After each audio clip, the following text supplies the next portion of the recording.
Hello everyone. Well, पिछले turn पे हम लोगों ने आयनाइजेशन एनर्जी और एक्साइटेशन एनर्जी पढ़ी थी, राइट। मैं उम्मीद करता हूँ सबको क्लियर है।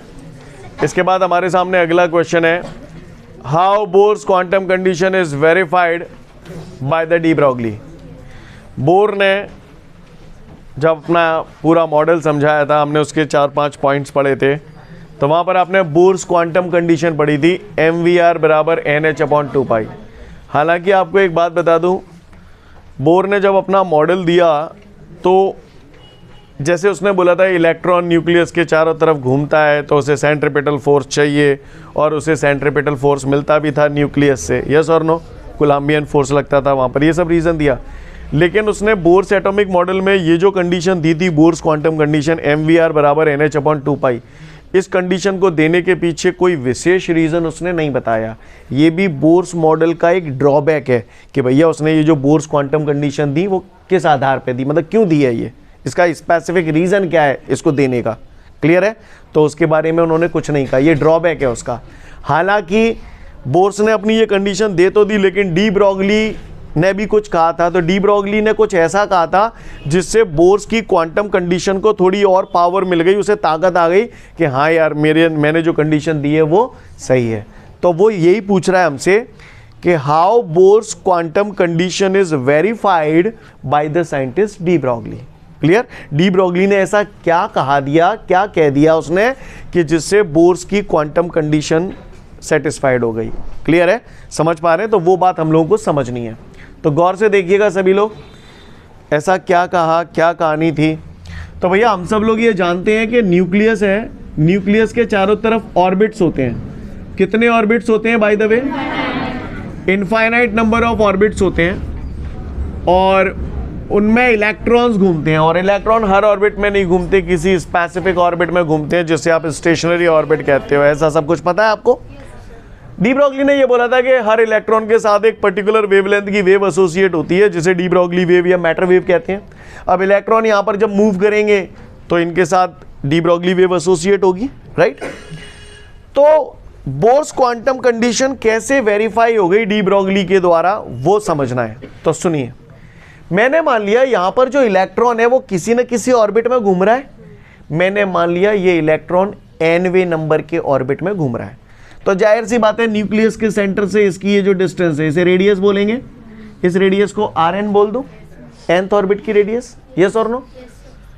तो भैया डी ब्रॉगली ने जब अपनी पूरी कहानी समझाई थी तो उसने एक बात कही थी कि स्टेशनरी ऑर्बिट में जब इलेक्ट्रॉन घूमता है, जिस ऑर्बिट में भी वो घूम रहा है, जिस स्टेशनरी ऑर्बिट में भी इलेक्ट्रॉन घूम रहा है, उस ऑर्बिट का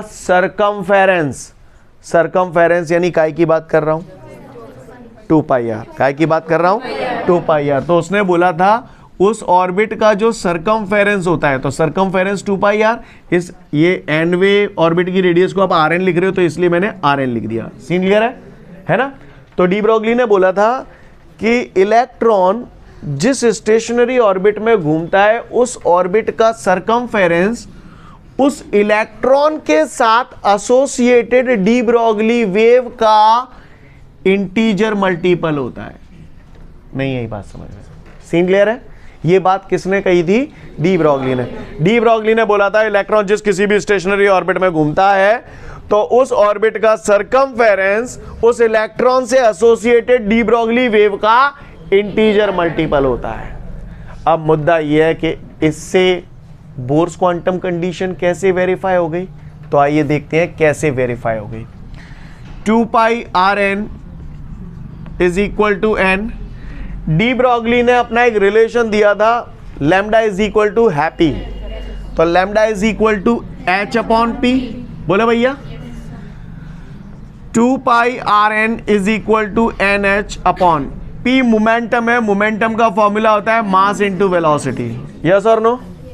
सीन क्लियर है सभी को।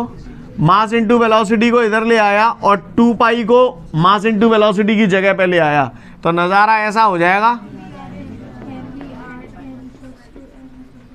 नहीं, यही बात समझ, और यही तो हमारे बोर्स की क्वांटम कंडीशन है। समझ पा रहे हैं? यानी डी ब्रॉगली ने ये जो स्टेटमेंट दिया था, तो इस स्टेटमेंट से कहीं ना कहीं बोर्स की क्वांटम कंडीशन वेरीफाई हो रही थी। उम्मीद करता हूं आप लोग समझ गए होंगे।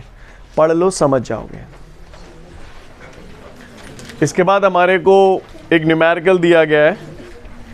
उस न्यूमेरिकल में मुझसे बोल रहा है the energy of electron in the nth orbit is -13.6 upon n square electron volt. Clear? फिर से बोल रहा हूं, वो बोल रहा है energy of electron in the nth orbit of hydrogen atom. उसने क्लियर बोला है हाइड्रोजन एटम इज इतना, तो कह रहा है उस ऑर्बिट में इलेक्ट्रॉन की वेलोसिटी कैलकुलेट करूं। क्लियर? और जो वेलोसिटी कैलकुलेट करनी है हमें फर्स्ट ऑर्बिट में करनी है, तो n बराबर 1 लिख दूं। सीन क्लियर है? चूंकि हाइड्रोजन एटम दे रहा है, तो for hydrogen atom we know that z is equal to 1। Agree करते हैं इस बात से? चलूं आगे।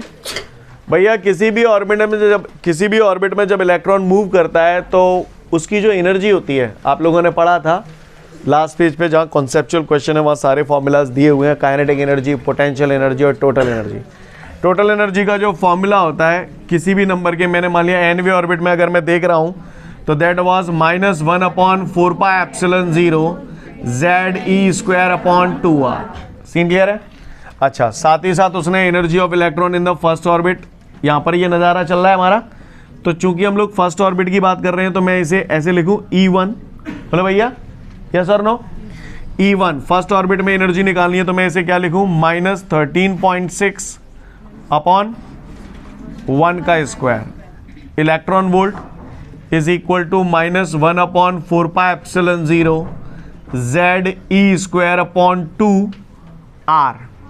अब रुकना, मैंने अभी r लिखा नहीं है क्योंकि r के यहाँ पर दूर दूर तक दर्शन नहीं हो रहे हैं। तो भैया by the Bohr's quantum condition हम ये जानते हैं mvr बराबर nh/2π है ना। अब अपने को r चाहिए तो r is equal to nh/2π mv। Step समझ में आया? तो r की जगह मैं यहाँ पर क्या लिख दूं? nh/2π mv। कहाँ पहुंच जाएंगे? तो 2π mv। स्टेप क्लियर है सभी को? अब आप गौर से देखिए, 1 का स्क्वायर तो हो गया 1 लिखने की जरूरत है। -13.6 इलेक्ट्रॉन वोल्ट बराबर होता है 1.6 इंटू 10⁻⁻19 जूल। एग्री करते हैं? इज इक्वल टू माइनस से माइनस उड़ा दूं। बोलो भैया। अब आप गौर से देखिए 1/4πε0 कितना होता है? 9 इंटू 10⁻⁹। z कितना लिख दूं? क्यों लिखूं? 1 समझ में आ रहा है? e कितना लिख दूं? 1.6 इंटू 10⁻⁻19 का होल स्क्वायर। स्टेप समझ में आ रहे हैं सभी को? किसी को कोई दिक्कत? इंटू ये 2 से 2 उड़ा लूँ यहाँ पर। बोलो भैया। अब बचा पाई कितना हो गया? 3.14 m मास। तो इलेक्ट्रॉन का मास हमें पता होता है, कितना होता है? 9.1 इंटू 10⁻31 इंटू वेलोसिटी हमें फाइंड आउट करनी है, तो v डिवाइडेड बाय n की जगह क्या लिखूं? क्योंकि फर्स्ट ऑर्बिट में कैलकुलेट करनी है। h कितना है हमारे पास? 6.62 इंटू 10⁻⁻34। सीन क्लियर है? 1.6 इंटू 10⁻⁻19 से 1.6 इंटू 10⁻⁻19 का स्क्वायर काट दूं। अब तो सॉल्व कर लेंगे हम लोग। तो इसको सॉल्व करके आपका आंसर आ जाएगा। कितना आ रहा है वेलोसिटी? माइनस, ये तो उड़ गया था ना, हाँ सॉरी। सीन क्लियर है सभी को? कितना आ रहा है? 2.2 इंटू 10⁻6 मीटर पर सेकेंड। सीन क्लियर है सभी को? मेन ये सब रखना नहीं है, मेन सब ये है कि वेलोसिटी तक पहुंचना है। क्लियर है? या बाई चांस आप लोग यहाँ से r निकाल लेते, r निकालने के बाद फिर से mvr बराबर nh/2π वैसे भी कर सकते हैं, कोई दिक्कत नहीं है। क्लियर है? बात समझ में आ रही है सभी को? Note it down.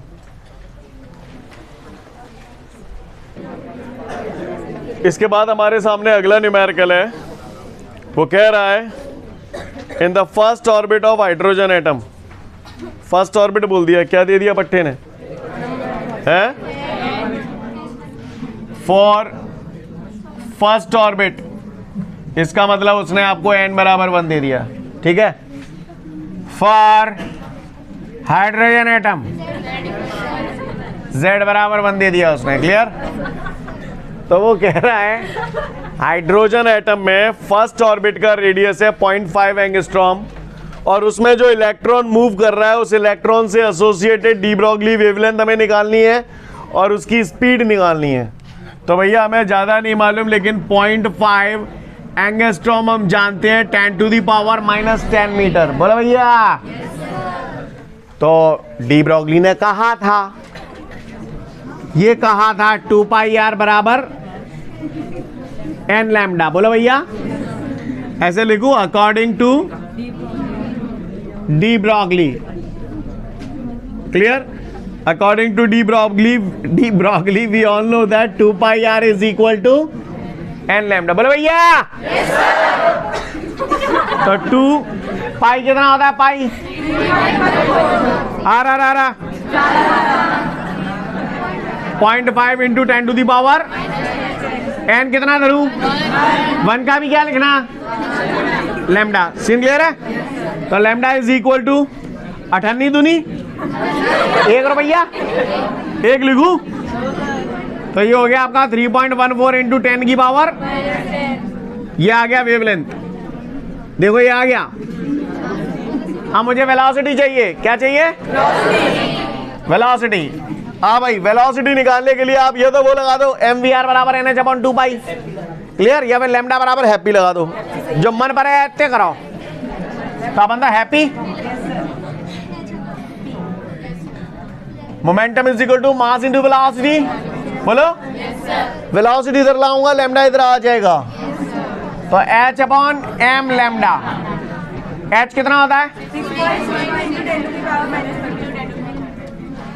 m कहां से लाओगे? m कहां से लाओगे? Mass of electron. Lambda 3.14 into 10⁻। अब तो कर लोगे। कितना आ रहा है? 2.3 इंटू 10⁻6 मीटर पर सेकेंड। सीन क्लियर है सभी को? कोई दिक्कत? तार लो।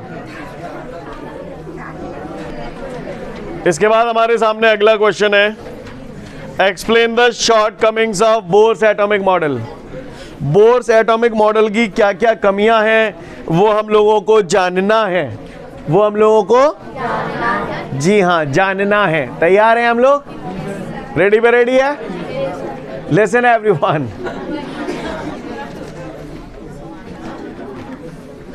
जो शॉर्टकमिंग्स है बोर्स एटॉमिक मॉडल की, तो ध्यान से सुनिएगा।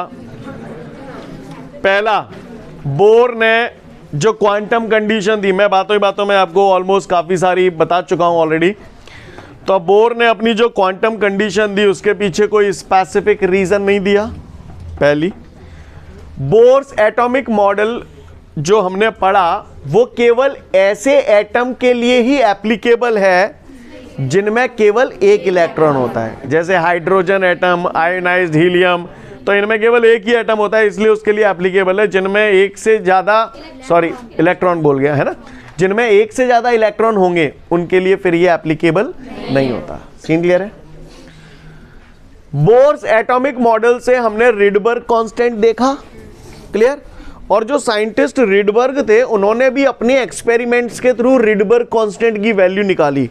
तो बोर्स मॉडल द्वारा जो रिडबर्ग कांस्टेंट की वैल्यू आई और रिडबर्ग साइंटिस्ट ने जो अपना एक्सपेरिमेंट किया उसके द्वारा जो रिडबर्ग कांस्टेंट की वैल्यू आई, वो दोनों वैल्यूज आपस में मैच नहीं कर रही थी।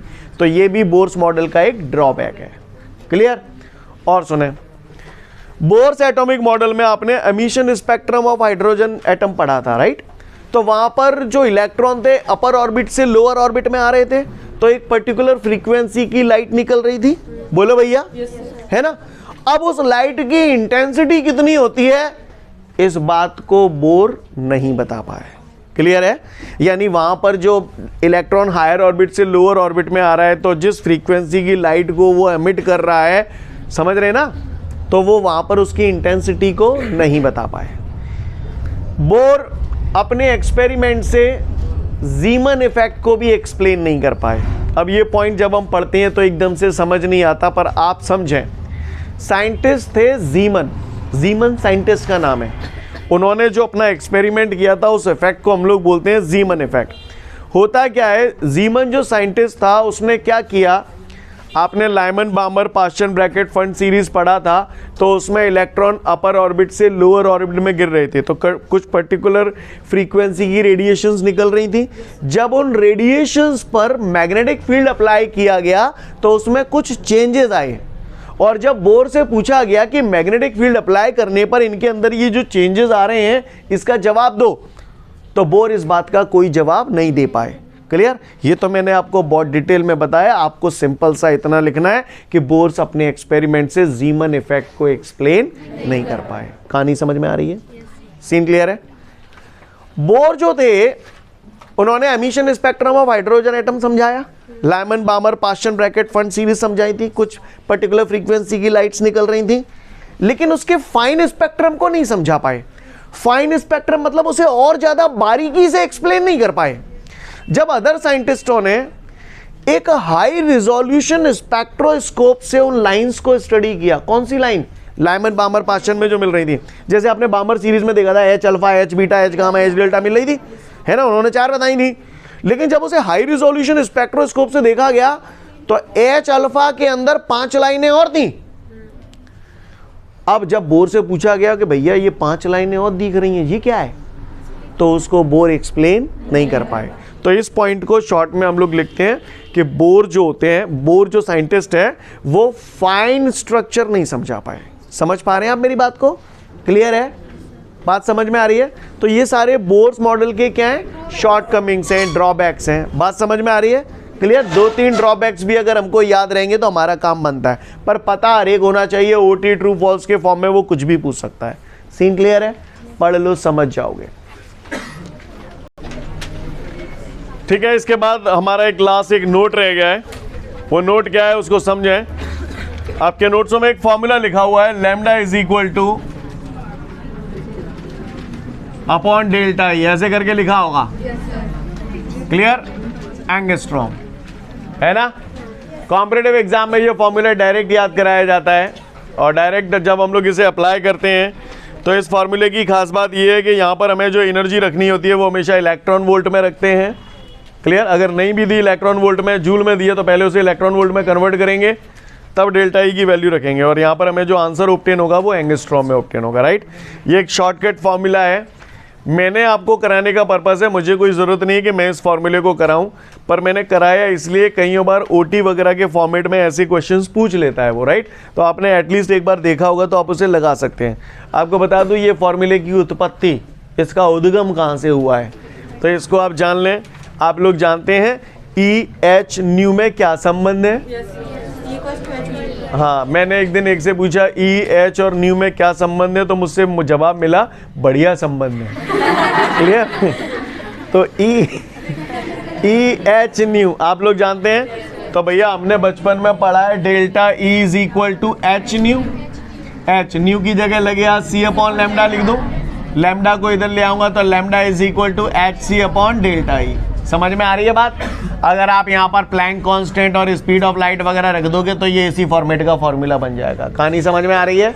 सीन क्लियर है? कांस्टेंट टर्म्स की वैल्यू रख के ये फॉर्मूला बना दिया गया है। I hope you understand. Scene clear है सभी को? क्लियर? तो आपको ज़्यादा हेडेक नहीं लेना, आपको ये डायरेक्ट फॉर्मूला याद रखना है। क्लियर? समझ रहे हैं? याद रहे तो अच्छी बात है, बाई चांस ओटी में पूछ लिया तो फिर अपन लगा सकते हैं, अदरवाइज न्यूमेरिकल वगैरह करने के लिए तो अपना ये रामबाण ब्रह्मास्त्र काम करेगा। समझ पा रहे हैं? अपने को कोई जरूरत नहीं है ऐसे फॉर्मूलाज की। क्लियर है? भाषा समझ में आ रही नहीं आ रही? आ रही? ठीक है, तो फिर आज के लिए पर्याप्त है, कल फिर मिलते हैं। Thank you everyone, have a great day to all of you guys. जय हिंद।